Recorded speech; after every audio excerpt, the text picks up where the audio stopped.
Hello, I had intended on having like a full video for you, but I kind of feel like Bart Simpson in the Treehouse of Horrors. We had a story to go with this painting, but it was far too intense. So we just threw something together with vampires. Enjoy! Here's a video compilation. Seriously though, I do hope you like it. Enjoy. I'd like some makeup. Well, you don't get any. All right. Are we ready to begin?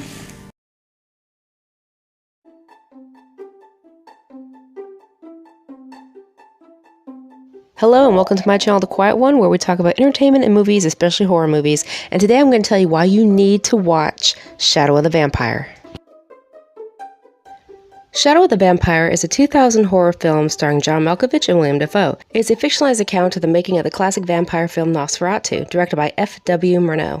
It was nominated for the Academy Award for Best Makeup. For his performance, Dafoe was nominated for the Academy Award for Best Supporting Actor. In 1921, German director F.W. Murnau, and I'm hoping I'm pronouncing that right, is shooting Nosferatu, an unauthorized version of Bram Stoker's novel Dracula. Murnau keeps his team in the dark about their schedule, and the actor playing the vampire, Count Orlok, is left to the film's other main actor to explain that the lead is an obscure German theater performer named Max Schreck, who is a character actor. To involve himself fully in his role, Schreck will only appear amongst the cast and crew in makeup and will only be filmed at night, and he will never break character.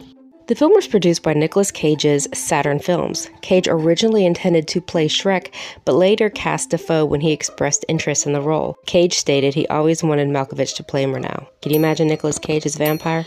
Be kind of interesting. Producer Cage had previously acted with Malkovich and Dafoe in Con Air from 1997 and Wild at Heart, 1990. To create the aesthetic of old film, the cinematographer shot much of the film with Kodak Vision 800T film stock, a high-speed specialty stock with very coarse grain in Super 35mm format, which further enhanced the effect when cropped and enlarged to anamorphic. One of my favorite quotes from this, and I'm going to use this next time someone steps in front of something I want to take a picture of. When F.W. Murnau is filming something, this woman comes in and just disrupts the whole thing. So he yells, "A native has wandered into my frame." I'm going to say that every time someone gets in the way of my shot, I'm going to say it. And can we just take a moment to appreciate Willem Dafoe's face? Look at it. I love his face.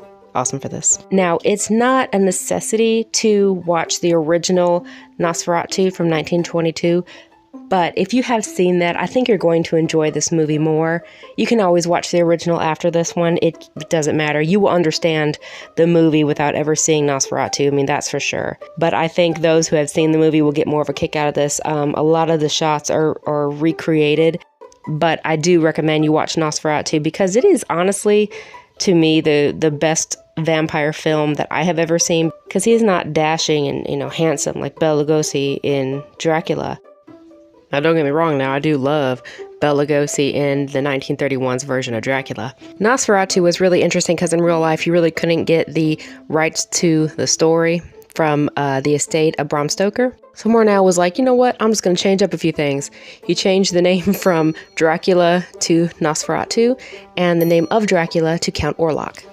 When there's a will, there's a way, right? He wanted that story, he was going to get it. German ingenuity. And it's a really awesome cast featuring Eddie Izzard and Cary Elwes from The Princess Bride. He's done other things, but we all know him from The Princess Bride. So I really appreciate you watching my video. I hope you enjoy the movie if you happen to see it. If you have seen it, please let me know down in the comments what you thought of it. And if you're feeling, generous, please like and subscribe to my channel if you like my content. I like to offer movie suggestions, especially horror movie suggestions, because I love horror. I love a lot of stuff, but horror is my thing. So thank you so much for watching. I appreciate it. Have a good day. Bye. This clipped girl. I'll eat her later.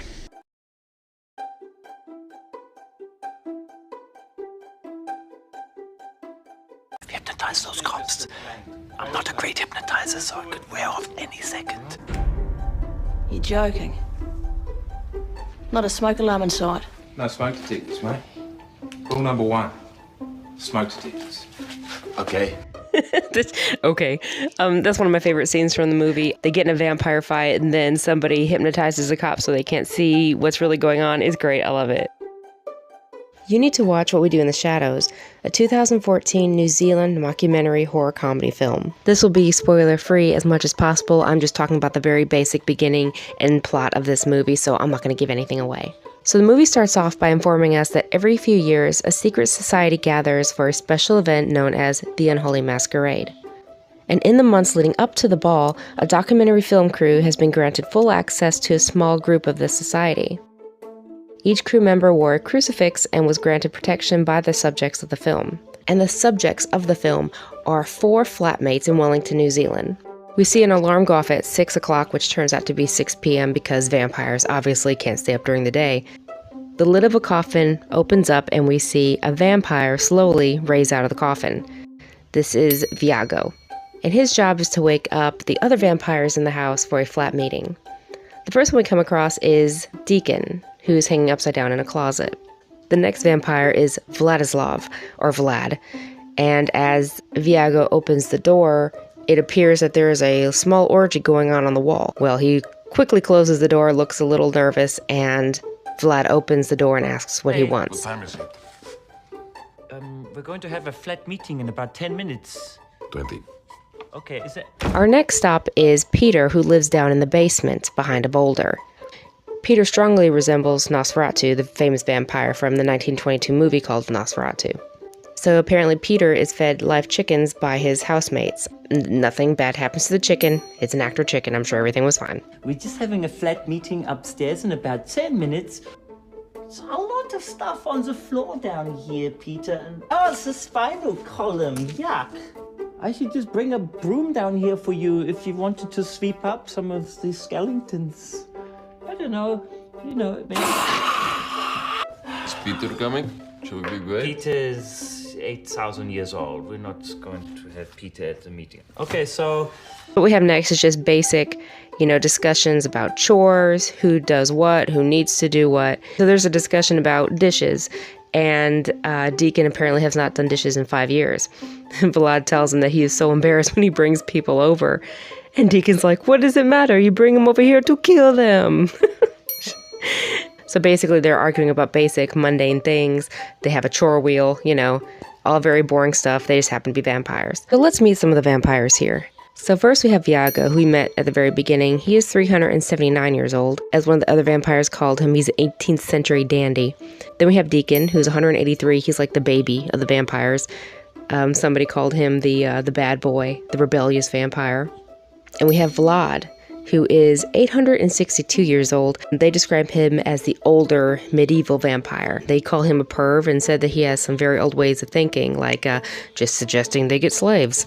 And then we have Peter, who we've talked about earlier, the 8,000-year-old, very decrepit vampire. One of the things they mentioned at their flat meeting, which I thought was pretty funny, about the chores. Somebody praised Vlad for putting out the recycle. That's good. And the other day, I dragged the man's body down the hallway and noticed that there was no dust. Kind of swept the hallway. At the flat meeting, Viago mentions that they need to make sure they clean up after their feeding because there's blood everywhere. You need to put down some papers or something, put down some towels and try to soak up that stuff.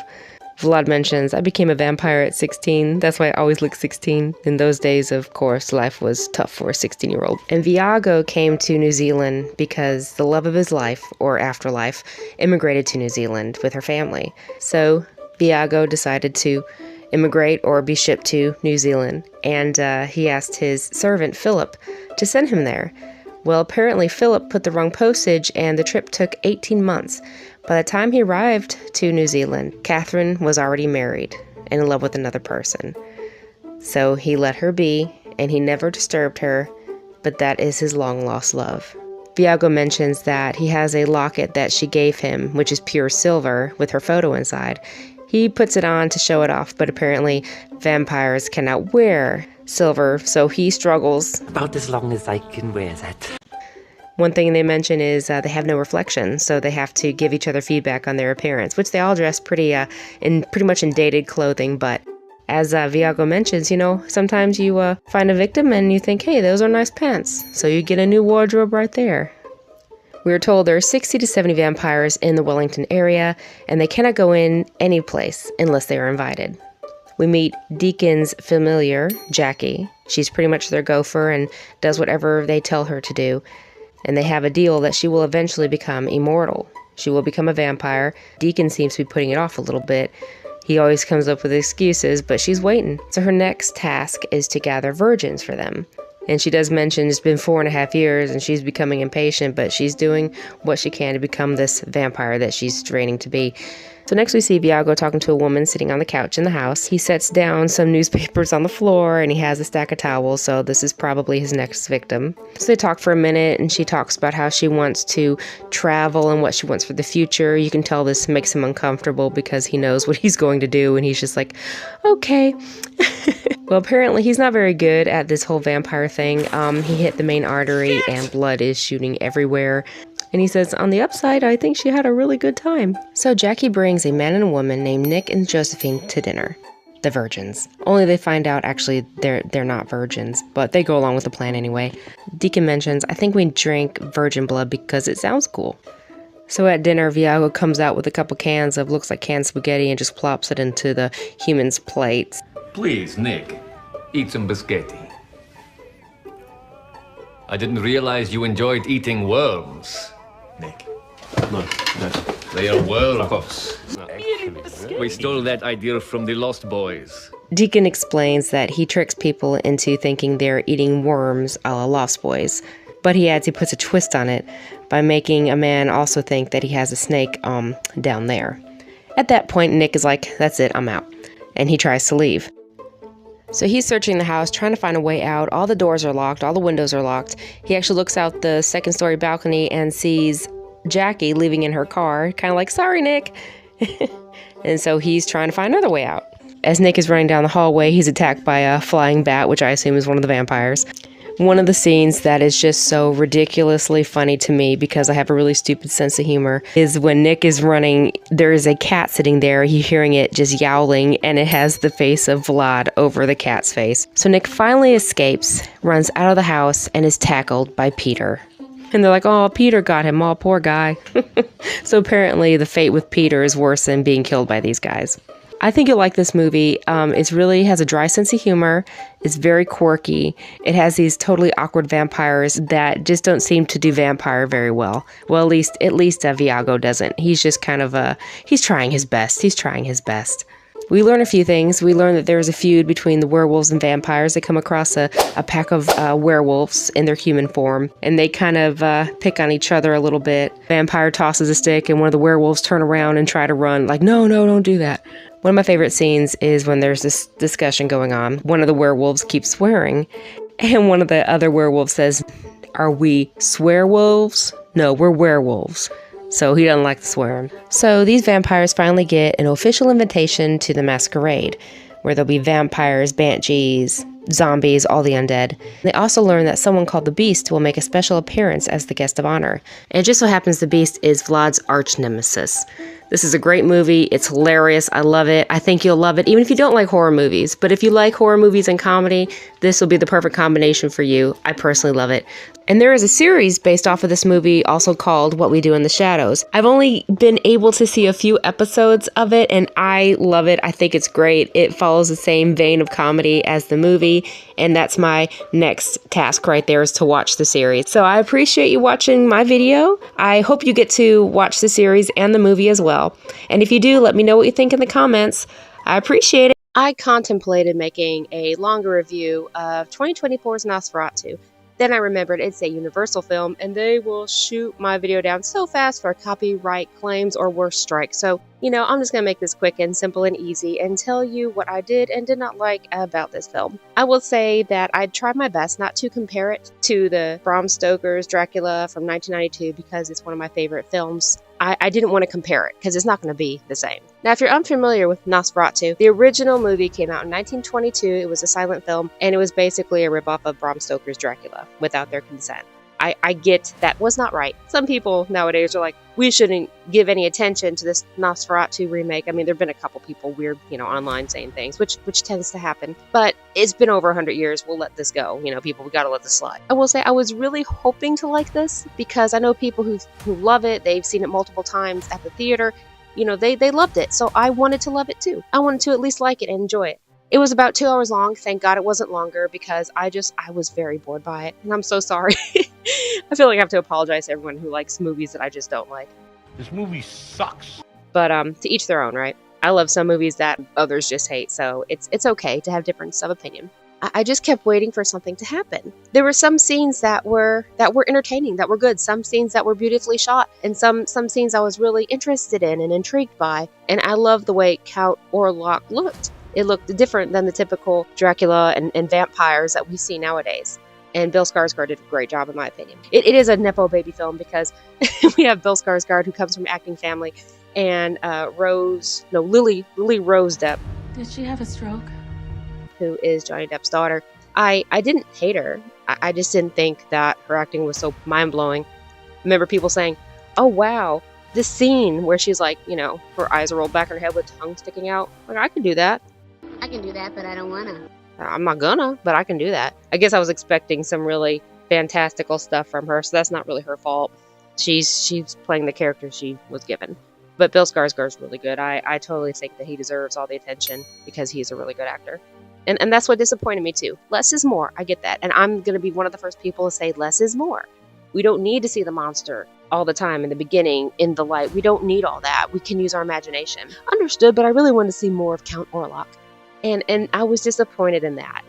Oh, Willem Dafoe's in this too. I love him. I was so happy. Yeah, I like his character. His character was fun. Again, didn't have enough of him. I guess I would say that I was just kind of disappointed. I was bored. I wanted more. Not to compare it with any other movie, but I did want more. And so I kept waiting. About halfway through, I'm like, okay, I'm trying really hard to like this. And I'm trying really hard to stay off my phone and occupy my brain because I'm bored out of my mind. And again, I'm sorry. It just fell flat for me. There were some scenes that were really good. And the scene at the end, I'm not going to give anything away. The scene at the end of Nosferatu, the very last scene, if you've seen it, you know what I'm talking about. I was so mad because I'm like, why couldn't we have more of this in the film? Like, that was an awesome scene. That was very unique. That was very eerie and creepy. I wanted more of that in the movie.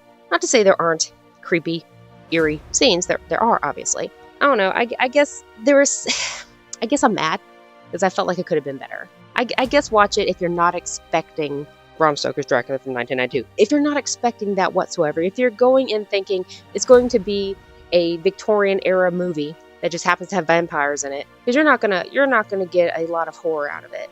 Yes, of course there are scenes. I'm not mad, I'm just disappointed. Wish I'd seen more Count Orlok. I don't know, I guess I kind of feel like Dracula should be more, and this isn't Dracula, this is Nosferatu. I get it, it's different. I was expecting like more of a seducing character. And if you have seen Nosferatu, let me know if I missed something. What did I miss in the film that would have made it more interesting? Or do you agree with me? Do you think, yeah, it was really disappointing? Or what do you think they should have changed to make it better? Or if you think it's perfect and you want to go off on me, do that too, because I have thick skin. I don't care. I'm dead inside. Don't cry for me. I'm already dead. So that's my review, my very quick review of 2024's Nosferatu. I would say if I had a chance to watch this again or Dracula, either the original Dracula or Bram Stoker's Dracula, I'd watch either of those before I'd rewatch Nosferatu. And it's a shame because Bill Skarsgård's Orlok was awesome. It's such a shame we didn't see more of him. Alright, so that's it. And let me know what you thought. Thank you so much for watching my video. Even if you hate what I said, I appreciate you watching. Thank you so much. And I really hope I can get back to editing and doing what I really love soon. I started and I just couldn't complete it in time, so I do appreciate you guys so much. I am slowly but hopefully surely getting up to 100,000 subscribers, and that is just unbelievable to me. I don't even know what to say at this point. I know I need to do something to kind of celebrate it, but I don't know what. So leave your thoughts of the video compilation in the comments, and also let me know what I should do for my 100,000 subscriber milestone when I reach it. So thank you guys so much. I hope you're doing well. I hope work isn't kicking your ass, and I hope you're having a good day. So thank you so much for watching. I really appreciate it. Have a good day. Bye. Bye! Bye! Bye! Bye!